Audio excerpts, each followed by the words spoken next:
il ne nous reste plus qu'à mettre en place notre requête SQL.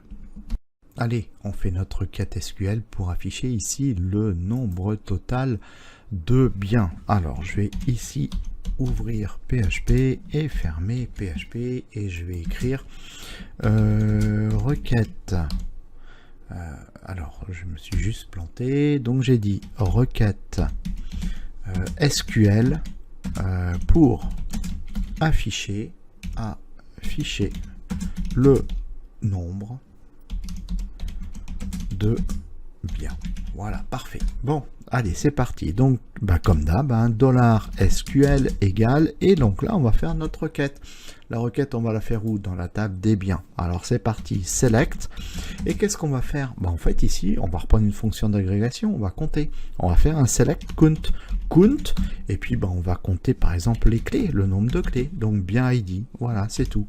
Et puis ensuite, c'est from bien, voilà.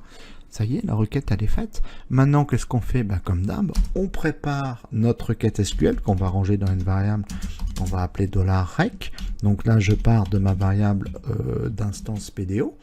Et puis, je vais chercher ma méthode prépare, à qui j'envoie. Alors, il manque juste un E, sinon ça ne va pas marcher. Voilà. À qui j'envoie ma requête SQL qui est rangée dans ma variable $SQL. Ensuite, qu'est-ce qu'il nous reste à faire? Et bien exécuter notre requête, voilà, c'est tout simplement. Donc là je pars de ma variable $rec et je vais chercher ma méthode execute, et ça y est, c'est exécuté. Maintenant ce qui m'intéresse, c'est de récupérer le nombre de biens. Donc là ici je vais le renommer en as compté par exemple, voilà. Et puis ici on va faire un décompté, voilà, peu importe. Et là ici, je vais dire que je vais récupérer les données sous la forme d'un tableau associatif. Donc pour ça, il faut faire un fetch, voilà. Et donc à notre méthode fetch, on lui envoie une constante qui s'appelle pdo_fetch underscore assoc. Voilà, force, ça doit rentrer à force de répétition, hein. Et puis voilà, ça y est, c'est fait. Donc maintenant, si je veux écrire le nombre de biens, c'est pas très compliqué, hein. Donc là, je vais enlever les xxx, je vais faire un echo $d compté. Tiens, je l'ai, sympa, il me le donne. Et donc, je récupère les informations sous la forme d'un tableau associatif. Donc, moi, ce que je veux récupérer, c'est ma colonne comptée que je viens de créer, d'accord? Et puis voilà, ça y est, c'est fini. Et donc là, si tout va bien, il m'affiche 8. Ah ouais, c'est magique, hein. Bon, et puis en fait, on a dit quoi? On a dit donc voilà, si jamais on a une valeur inférieure ou égale à 1, ici il faudrait qu'on le mette en minuscule, d'accord? C'est très simple, hein. On va récupérer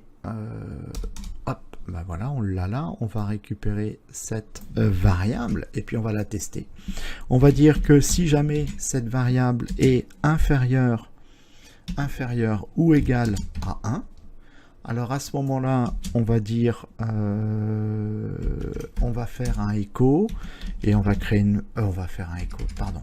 On va pas faire un echo, on va créer une variable qu'on va appeler message compté par exemple, voilà. Et puis là je vais écrire quoi? Je vais écrire au singulier bien disponible, voilà, bien disponible. Ça c'est écrit au singulier, sinon ça veut dire que je suis strictement supérieur à 1. À ce moment là je reprends mon message là et je l'écris mais en majuscule, au pluriel, pas en majuscule, au pluriel. Voilà, ça y est, c'est fait.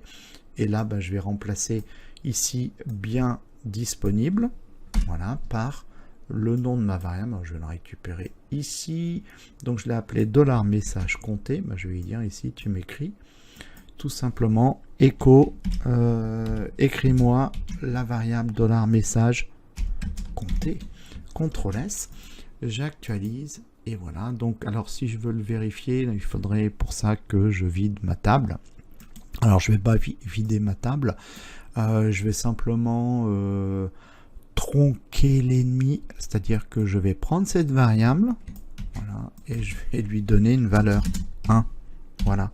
Donc là, automatiquement, ça vaut 1. Donc là, qu'est-ce qui se passe? Regardez, il y a un bien disponible. D'accord? Bon, je pense que ça, vous avez compris ce que j'ai fait. Mais ça me permet, moi, de pouvoir tester que mon programme est OK. Ah bah d'ailleurs, tiens, regardez. Z, hop, si le résultat, il valait 0. Pouf, bah automatiquement c'est la même chose. Hop, il y a 0 bien de disponible. Ok, bon, bah ça y est, c'est fini. CTRL S, voilà.